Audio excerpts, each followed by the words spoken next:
24년 만에 찾아온 더위라고 합니다. 제가 1994년도에 대학 졸업반이었는데요.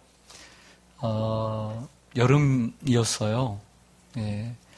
방학이 되다 보니까 기숙사에서 나와서 2달을 보내야 되는데, 홍제동에서 전도사 사역을 하는, 지금 호주에 가 있는데, 임채송이라고 하는 전도사님 그 단칸방, 홍제동 문화촌 넘어가면서 그 높은 언덕배기에 있었던 방 하나에 후배 둘이 얹혀 살면서 2달을 보냈는데, 그때 매일 35도, 36도, 그때 24년이라는 게 94년입니다.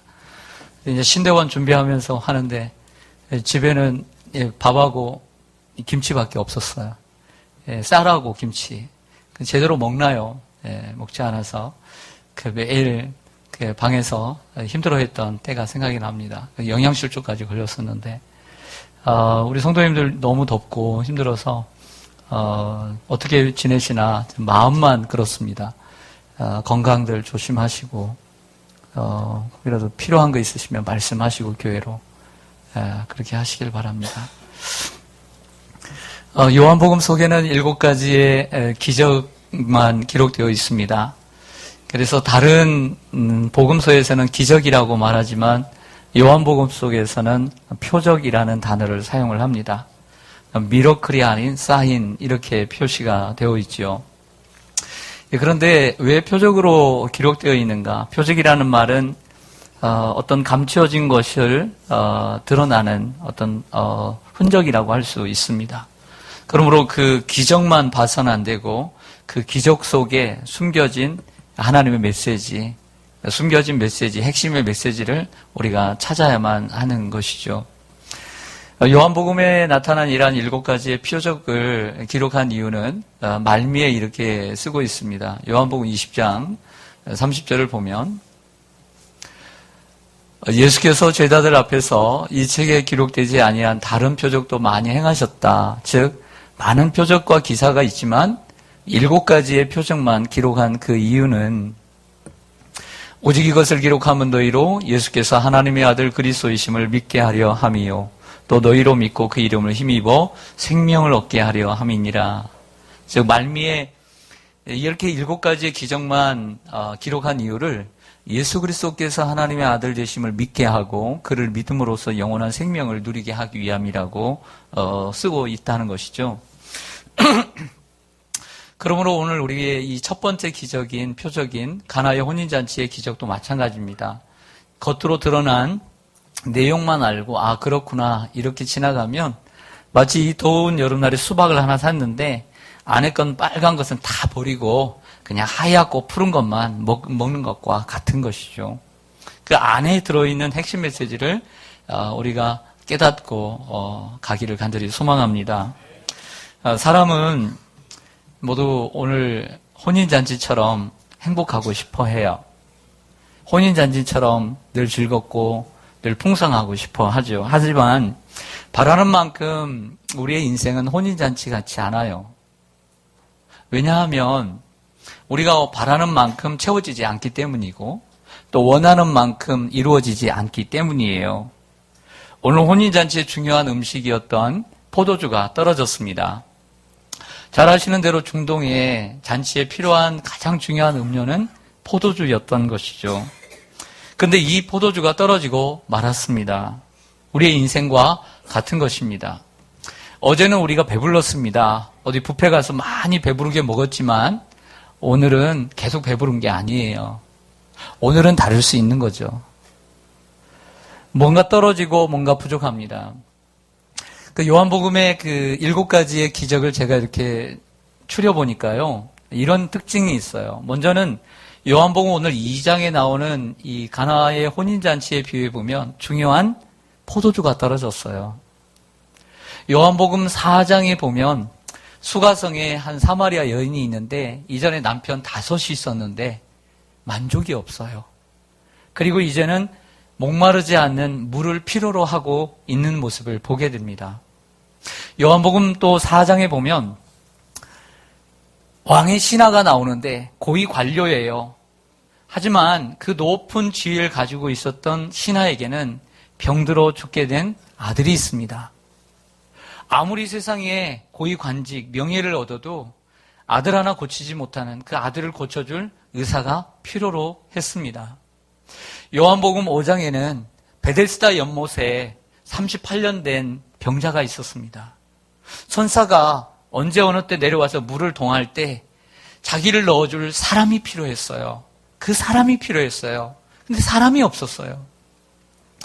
요한복음 6장에 보면 예수님의 말씀을 들으러 온 수많은 사람들이 들판에 수천 명이 앉아 있었습니다. 이제 때가 지나서 배고플 때에 그들에게 밥을 줄 사람이 필요했던 것이죠. 요한복음 9장에 보면 나면서부터 앞을 보지 못하는 눈먼 자가 있었습니다. 누구의 탓인가 실랑이를 벌이고 있는 가운데 예수님께서 오직 하나님의 영광을 위하는 것이다 라고 말씀하시고 그를 고쳐주셨는데요. 앞을 38년, 앞을 나면서부터 보지 못한 사람에게는 그 사람들의 어떤 시비와 논쟁이 필요한 게 아니었어요. 잠깐이라도 볼 수 있는 눈이 필요했던 것이죠. 요한복음 11장에는 마르다와 마리아가 나오는데 이들에게는 사랑하는 아빠와 같은 존재인 오빠 나사로가 병들어 죽었을 때 그를 고치고 살려줄 사람이 필요했던 거예요. 인생은 필요를 따라 살아가는 것입니다.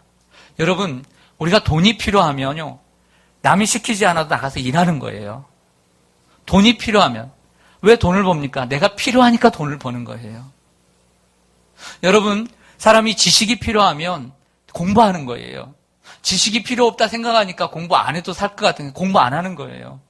이 무더운 여름날에도 저녁에 열대야로 잠을 못 잤을 텐데 새벽 4시, 5시에 나와서 산기슭고는 공원을 도는 이유는 그 사람에게 건강이 필요하기 때문에 운동하는 거예요. 여러분, 그 사람들이 대단한 게 아니에요. 그 사람들이 필요하니까 그렇게 하는 거예요. 필요하니까 투잡, 쓰리잡 하고, 필요하니까 새벽에 운동하고, 저녁에 운동하고, 산을 타고, 그러는 거예요. 자기들 다 필요해서 하는 거예요. 인생은 다 필요로 사는 거예요. 맞습니까? 맞는 거죠? 여러분, 보통 부모는 사람은 근데 자신의 필요만 채우는 것이 아니라 가족의 필요와 이웃의 필요를 때로 필요를 채우며 살아갑니다. 요즘 부모들은 다는 아니겠지만 옛날 저희 어머님은 살아계신 80이 넘었는데 어머님 시대에는 온 자신의 인생이 가족의 필요를 위해서 사셨어요. 남편의 필요, 시동생들의 필요, 가족들의 필요, 아들, 딸들의 필요만을 위해서 자신의 전생애를 살았어요. 자신의 인생이 없었어요. 자녀가 먹을 게 필요한지 정말 부지런하고 정말 모정이 많은 엄마는 자녀가 뭔지 필요한지를 알아요. 먹을 게 필요한지, 마실 게 필요한지, 입을 게 필요한지, 추운지, 더운지, 아픈지 정말 사랑이 많은 엄마는 알아요. 그래서 그때마다 다 채워주는 거예요. 아이들이 어릴 때는 먹을 것, 입을 것을 채워주고 학교를 다닐 때는 책을 사주고 결혼을 할 때는 집까지 사줘요. 필요를 채워주는 겁니다. 이게 인생이에요. 부모가 자녀의 필요를 채워주듯 하나님은 우리의 아빠예요. 우리의 아버지예요. 할렐루야. 하나님은 우리의 좋은 아버지시기에 우리의 필요를 아시고 날마다 우리의 필요를 채워주신답니다.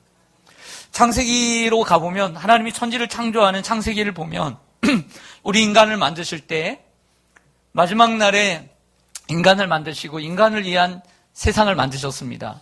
사람에게는 3대 필요가 필요합니다. 첫 번째는 물질적 필요가 필요해요. 그래서 하나님께서 우리들에게 선물해 주신 것이 에덴 동산입니다.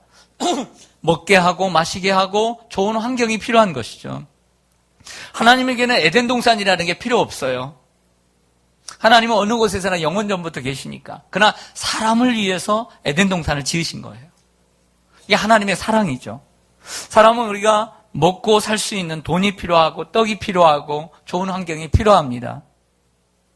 또한 우리 인간에게 필요한 것은 관계적 필요입니다. 관계적 필요란 사회적 필요, 사람과의 관계입니다. 우리가 살아가면서 혼자 살 수 없어요. 때로는 사람들에게 아픔을 당하고 나면 사람 필요 없다라고 자연인처럼 산속으로 들어가고 싶어 해요. 하지만 사람을 떠나서 살 수 있는 존재가 아니라는 것이죠. 사람이 필요한 존재가 사람입니다. 결국 사람이 필요하다는 것은 사랑이 필요하다는 거예요. 사랑을 주고 받고 싶은 거죠. 사람은 그렇게밖에 살 수밖에 없는 거예요. 여러분, 이러한 사람의 필요를 하나님께서 아셨습니다. 그래서 에덴 동산에서 제가 결혼할 때도 가끔 그런 얘기를 한두 번 했는데요. 아담이 혼자 사는 것이 좋지 않게 보이므로 하나님께서 그에게 아내를 주셨어요. 하와를 주셨어요. 그래서 하나님은 얼마나 좋으신 분이냐면 우리를 아세요. 아담을 자세히 살피시고 제가 외로워 보이구나 이렇게 생각하고 아내를 주신 거예요. 하나님 우리의 부족한 것을 아신다니까요. 그 관계적 필요를 위해서 주신 게 하와인 거예요. 하지만 이 필요보다 더 소중한 세 번째 필요가 있습니다. 그것은 영적 필요라고 하는 거예요. 영적 필요. 물질도 중요하고 관계도 필요합니다. 하지만 이것보다 더 중요한 것은 뭐냐면 물질과 사람으로 채울 수 없어요. 아무리 많은 물질이 있고 좋은 사람들이 내 곁에 있어도 그걸로 채워줄 수 없는 것이 있어요. 그게 영적 필요예요. 하나님만이 채워줄 수 있는 필요라는 거죠. 한번 보시겠습니다.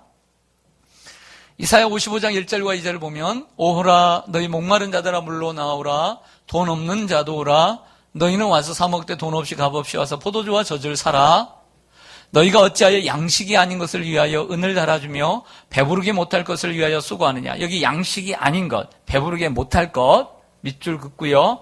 수고하느냐. 내게 듣고 들을지어다. 그리하면 너희가 좋은 것을 먹을 것이며 너희 자신이 기름진 것으로 즐거움을 얻으리라. 양식이 아닌 것, 배부르게 못할 것이 물질과 사람이에요. 물질적인 필요, 사람의 필요, 관계 이것이 채워주지 못하는 것이 뭐냐면 영적 필요라는 거죠. 그건 하나님만이 채워줄 수 있는 것. 그건 어떻게 해야 되느냐? 듣고 들을지어다. 듣는 것이, 하나님의 말씀을 듣는 것이 영적인 필요인 거예요. 할렐루야. 우리는 하나님의 말씀을 들음으로써 사람이 떡으로만 사는 것이 아니요 하나님의 입에서 나오는 모든 말씀으로 사는 거예요. 우린 영적인 존재인 거예요. 제 세상의 모든 비물과 많은 짐승들은 영혼이 없기 때문에 하나님의 말씀이 필요가 없는 존재예요. 하나님의 돌보심은 필요하죠. 그러나 하나님의 음성을 들을 필요가 없어요. 그러나 우리의 영혼이 있기 때문에 우리의 영혼을 채워줄 수 있는 하나님의 말씀이 필요한 것입니다. 오늘 본문에 나오는 배부르게 못할 것, 물질적 필요, 관계적 필요입니다. 그러면 이러한 영적인 필요를 위해서 에덴 동산에서 주신 것은 무엇일까요? 물질적인 필요를 위해서는 에덴 동산을 주시고 관계적인 필요를 위해서는 하와를 선물해 주시고 그러나 영적인 필요를 위해서 하나님께서 만들어 놓으신 것 선악과예요. 마귀는 거기에 대해서 시비를 걸고 많은 사람들은 믿음 없는 사람들은 왜 선악과를 하나님께서 만들어 놓으셨느냐고 논쟁을 하지만 선악과는 하나님과 인간의 경계를 얘기하고 하나님께 순종을 의미하는 거예요. 하나님 말씀에 대한 순종인 거예요. 요한복음 4장에 보면 이런 이야기가 나옵니다. 예수님께서 한낮에 사마리아를 지나가시다가 우물가에서 제자들에게 때가 됐으니까 너희들이 동네에 들어가서 먹을 것을 좀 사와라. 제자들도 동의를 하고 먹을 것을 사러 갔습니다. 전부 다.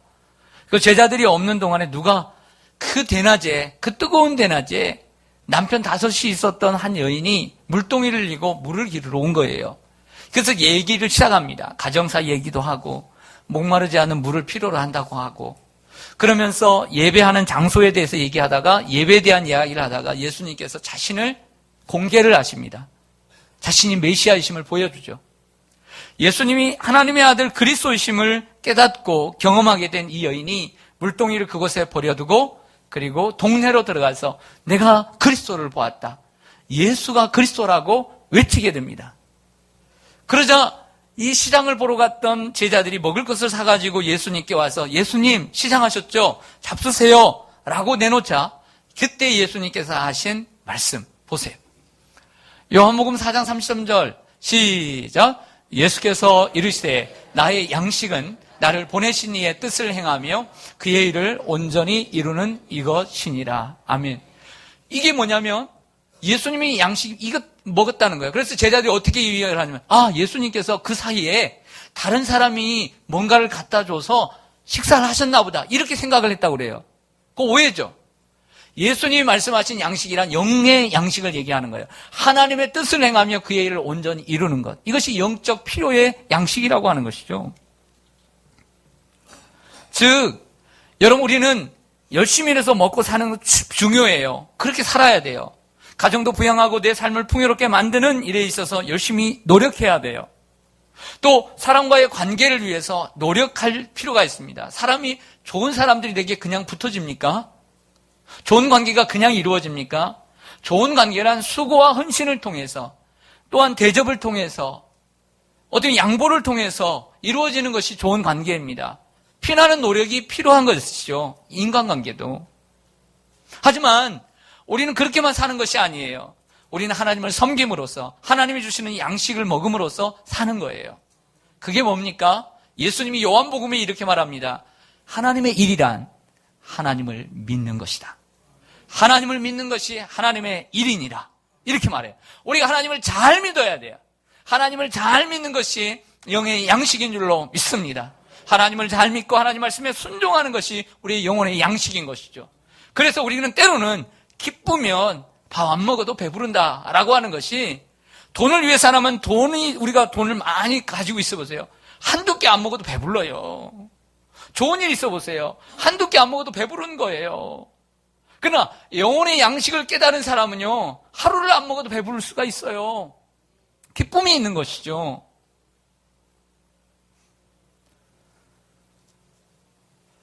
저는 참 전도를 잘 못하는데 저는 이렇게 전도가 잘 안 되는 힘드나 이런 생각을 해요. 그래서 저는 하나님, 전 전도를 잘 못해도 성도님들이 전도해야 하는 사람 떨어뜨리지 않게 설교나 좀 잘하게 해주세요. 전도를 여러분들이 아무리 잘해도 목사님이 설교를 못하면 교회 분위기 안 좋으면 정착하겠어요? 안 하겠어요? 안 하죠. 그래서 하나님, 저는 그냥 그 역할이나 잘하려요 하면서 최선을 다해서 목숨 걸고 설교 준비를 합니다. 그것밖에 없어요. 그것밖에 없는 것 같아요. 그런데 우리 둘째가 오늘 아침에 기쁜 얼굴로, 우리 둘째는 제가 일부 예배 딱 갔다 오면 8시에 벌써 렛츠고 스탠바이 다 하고 이제 교회를 올 준비를 딱 합니다. 벌써 옷 다 입고 있어요. 딱 옵니다. 근데 오늘 그 준식이라고 하는 친구가 여기 놀이터 옆에 사는데, 나무집으로 돼 있는 집인데 할머니랑 엄마랑 이렇게 사는데, 그 친구가 오늘 교회로 온다는 거예요. 너무 잘 됐다. 거기서 그러냐? 그러면 안 되잖아요. 너무 잘 됐다. 너무 좋다. 제가 이렇게 했죠. 어릴 때부터 이 둘째라는 아이가 첫째보다는 좀 공부를 좀 못해도 조금 못한 거예요. 많이 못한 게 아니에요. 조금 못해도 친구를 얼마나 잘 전도하는지, A라는 친구도 교회에 잘 정착하고 B라는 친구도 지금 교회에 잘 나오고 전도를 그렇게 잘해요. 이 준식이라는 친구도요, 까무잡잡하게 생겼는데 우리 은평이를 너무 좋아해요. 그래서 그 가족들이 반대를 해도 오늘 처음 교회를 나왔대요. 수련회를 앞두고 커맨시 주일을 한 거예요. 와, 봐라. 수련회 앞두고 2주일 동안 22일, 29일 2주 동안 중고등부가 커맨시 주일을 하는데 오늘 친구를 초대하는 이 주일에 준식이가 나왔다는 거예요. 기뻐요, 안 기뻐요? 자식이 전도를 해도 아빠가 기뻐요. 몇 년 동안 수고했는데요. 여러분, 영의 양식이란 이런 거예요. 전도를 하시면 기쁘죠? 수고해서 그 영혼이 오늘 교회 한 번이라도 나오면 너무 기쁜 거예요. 이게 영의 양식인 거죠. 오늘 예수님이 먹은 양식은 그 양식인 거예요. 한 영혼이 주님을 알게 된 거, 변화된 거죠. 하나님 우리의 필요를 너무 잘 아시고 채워주시는 분입니다. 물질적인 필요를 위해 에덴 동산을, 또 관계적인 필요를 위해 사람을 붙여주시는 하나님, 그리고 하나님과의 필요를 위해서 그 경계를 지키고 하나님께 순종하라고 선악과를 우리에게 주신 것이죠. 사랑하는 여러분, 영적인 필요를 위해서 꼭 필요한 것은 하나님의 말씀에 대한 순종입니다. 따라하겠습니다. 하나님 말씀에 대한 순종. 자, 본문으로 돌아갑니다. 포도주가 떨어졌습니다. 예수님께서 저 항아리에 물을 가득 채우라 할 때 하인들이 그 항아리에 그 입구까지 물을 가득 채웠습니다. 순종했습니다. 그리고 그것을 물을 떠다가 연회장, 연회를 책임지는 그 책임자에게 갖다 주라고 얘기했습니다. 그것까지 순종했습니다. 순종하니까 물이 변하여 포도주가 되었습니다. 할렐루야. 순종입니다. 신앙의 본질은 하나님 말씀에 대한 순종입니다. 순종. 여러분이 물이라고 하는 것이 있습니다. 투명한 H2O라고 하는 물이 있습니다. 이 물이 포도주로 변했습니다. 포도주. 자, 포도주의 변화는 두 가지 변화입니다. 하나는 외적인 변화입니다. 눈으로 보여지는 변화. 색깔의 변화입니다. 두 번째는 내적인 변화, 맛의 변화입니다. 화학 반응이 일어난 것입니다. 포도주 색깔이 백포도주도 있고 적포도주도 있는데 좋은 색깔의 물감을 넣어도 겉으로는 포도주가 될 수 있어요. 아, 정말 색깔 좋구나. 와, 포도주구나. 이렇게 생각할 수 있는 거예요. 하지만 그건 가짜예요. 내적인 것까지, 맛까지 정말 변해야 포도주인 것이죠. 신앙의 본질은 맛까지 변하는 거예요. 그런데 많은 성도들 가운데 몇몇 성도들은 안타깝게도 겉만 변합니다. 교회의 신앙생활에 연조는 있습니다. 예배합니다. 기도합니다. 찬양합니다. 봉사합니다. 하지만 신앙의 모습은 그대로 가지고 있습니다. 열심히 봉사도 합니다. 헌신합니다. 하지만 속이 변하지 않아요. 속이 변하지 않는다는 것은 세상을 보는 가치관, 세계관, 뷰가 변하지 않는다는 거예요. 생각이 변하지 않는다는 것이죠. 세상 사람들이 보는 관점에서 똑같이 세상을 보니까 교회만 다니는 거예요. 그것을 종교생활이라고 하는 거예요. 내적인 생활, 즉 세상을 보는 관점이 예수님이 세상을 보는 관점, 성경이 세상을 보는 관점으로 변화되는 것, 이것이 바로 내적인 변화인 줄로 믿습니다. 처음 포도주보다 더 맛있는 포도주가 되었습니다. 사람들은 더 좋은 포도주를 두었다고 칭찬일색입니다. 왜냐하면 일반적인 잔치는 사람들이 처음 올 때 좋은 거 극상품 내놨다가요, 술에 탁 취하면 그때 좀 급이 낮은 걸 내놓거든요. 이게 일반적인 거예요. 이게 세상이에요. 마귀는 우리들에게 처음에 좋은 길, 넓은 길로 준다고 합니다. 근데 가면 갈수록 가시밭길이고 고통이고 지옥이에요. 그러나 주님의 길은 비록 처음에는 좁을지라도 나중에는 더 좋은 대로가 열리고 천국의 길이 되는 거예요. 여러분, 마귀는 우리에게 좋은 것을 준다고 하지만 나중에는 우리를 잡아먹는 거예요. 그러나 예수님은 우리를 십자가의 길로 인도하지만 그 영광스러운 길이 되는 줄로 믿습니다. 사랑하는 여러분, 예수를 믿으면 처음은 잘 모르시지만 예수를 믿게 되면 어제보다 오늘이 훨씬 낫고요. 내일이 오늘보다 훨씬 나은 내일이 될 수 있어요. 할렐루야. 이게 바로 예수 그리스도께서 우리에게 보여주신 포도주의 비밀인 것입니다. 우리가 주님께 더 가까이 가면 갈수록 더 좋은 세계가 열립니다. 이게 믿음의 세계이고 순종의 축복입니다. 우리는 우리에게 다가오는 인생의 위기를 축복의 기회로 만드는 지혜가 필요한 줄로 믿습니다. 이게 예화를 이렇게 찾다가 이런 예화를 만나게 됐습니다. 한 16세기 한 500년 전에 이란의 테헤란에서 궁궐을 건축 중입니다. 혹시 다녀오신 분 모르겠지만 이맘이라고 하는 광장이 있는데요. 세계에서 두 번째로 큰 광장인데 그 광장에서 수많은 일들이 일어나는데 그것을 보기 위해서 왕이 6층짜리 왕궁을 지켜야 되었습니다. 건축가들이 출입구 벽을 장식할 거울을 주문을 했는데 주문한 거울이 오다가 열어보니까 와장창 다 깨져 있는 거예요. 사람들은 다 버리려고 했지만 한 사람이 말합니다. 버리지 맙시다. 어쩌면 깨졌기 때문에 더 아름답게 만들 수 있을지 모르지 않소 라고 제안하자 사람들이 그 생각이 괜찮다 하고 그 조각들을 더 잘게 깨어서 벽에 붙이고 동그란 원형의 그 천장에 붙이고 기둥에 붙이게 되었습니다. 그러자 이러한 추상적인 모자이크가 되었고 둥근 천장, 벽, 기둥이 온통 다이아몬드로 장식된 듯 놀라운 효과를 나타냈습니다. 작은 유리 조각들이 빛을 반사해 찬란한 무지개를 만들어냈습니다. 바로 이 건물이 알라카프 궁전이라고 하는 것입니다. 지금도 존재하고 있고요. 여러분 인터넷 속에 들어가면 이것이 그대로 보존되어 있는 것을 보게 됩니다. 위기의 조각들로 이루어진 인생의 모자이크가 더 밝고 아름다울 수 있습니다. 그러므로 위기를 만날 때 포도주가 떨어지고 일이 꼬이고 그리고 안 되는 일, 뭔가 지체될 때 우리는 불안해하지 말고 하나님께 도움을 구하고 하나님을 의지하며 하나님의 도우심의 손길을 구하며 믿음으로 반응해야 될 줄로 믿습니다. 지금 여러분에게 무엇이 떨어졌습니까? 여러분에게 찾아온 인생의 위기는 무엇입니까? 가정의 위기가 올 수 있습니다. 부부 간의 관계가 갈등이 있을 수 있고요. 자녀의 관계가 넘어갈 수 있습니다. 가정만 생각하면 아픕니다. 가정만 생각하면 머리가 아프고 눈물밖에 나지 않습니다. 아예 생각하고 싶지 않은 게 가정입니다. 혹시 이런 분들 있을 수 있습니다. 하지만 그 가정의 위기, 그 가정을 살릴 수 있는 분은 하나님이십니다. 하나님을 믿고 그 가정을 위해서 기도할 때 믿음의 가문으로 아브라함처럼 만들 수 있는 것입니다. 여러분, 건강의 위기가 찾아왔습니까? 히스기야처럼 정말 세상에서 고칠 수 없는 병입니까?